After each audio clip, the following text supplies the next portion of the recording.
Di tengah sulitnya menjangkau pembeli, nasi pedagang kaki lima di Kota Bandung semakin terpinggirkan. Penertiban dilakukan untuk fungsi trotoar jalan. Namun di sisi lain, pasca penertiban, sejumlah pedagang mengaku kehilangan mata pencarian mereka. Pengennya mah ditetepin biar bisa usaha sehari-hari buat bekal anak saya.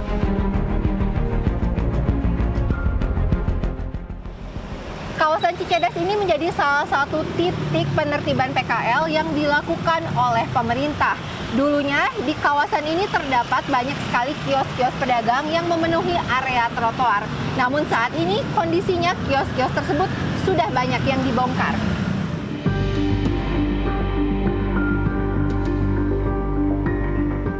Pembongkaran kios maupun lapak jualan menyisakan kekhawatiran pada sejumlah pedagang yang terdampak.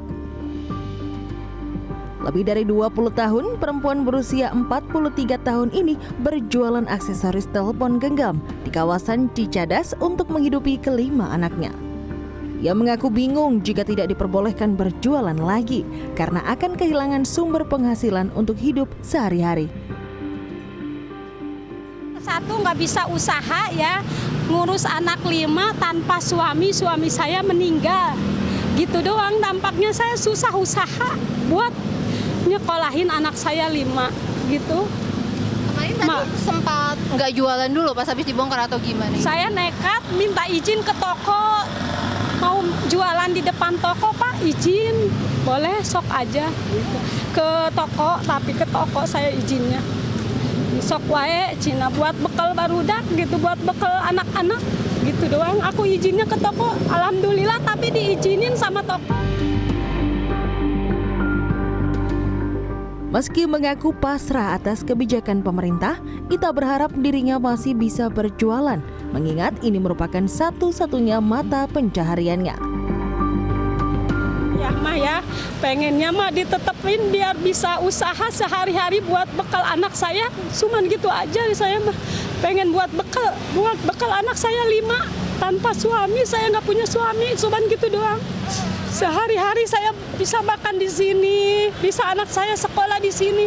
Dari sehari-hari dari jualan aksesoris HP gitu. Mau dapat 50, mau dapat 30, alhamdulillah gitu. Saya dicukup-cukupin.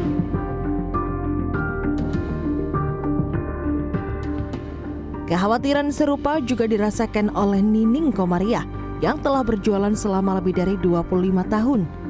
Setelah kiosnya dibongkar, ia sempat tidak berjualan selama 2 minggu.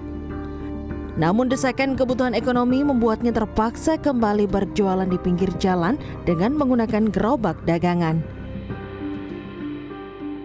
Udah nggak buat makan gimana? Buat makan dari mana?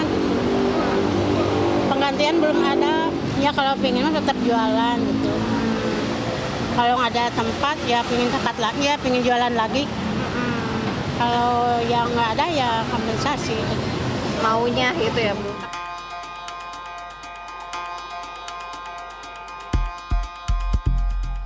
Pemerintah Kota Bandung menyatakan penataan PKL dilakukan untuk mengembalikan fungsi sejumlah fasilitas umum seperti trotoar dan drainase demi kenyamanan masyarakat luas.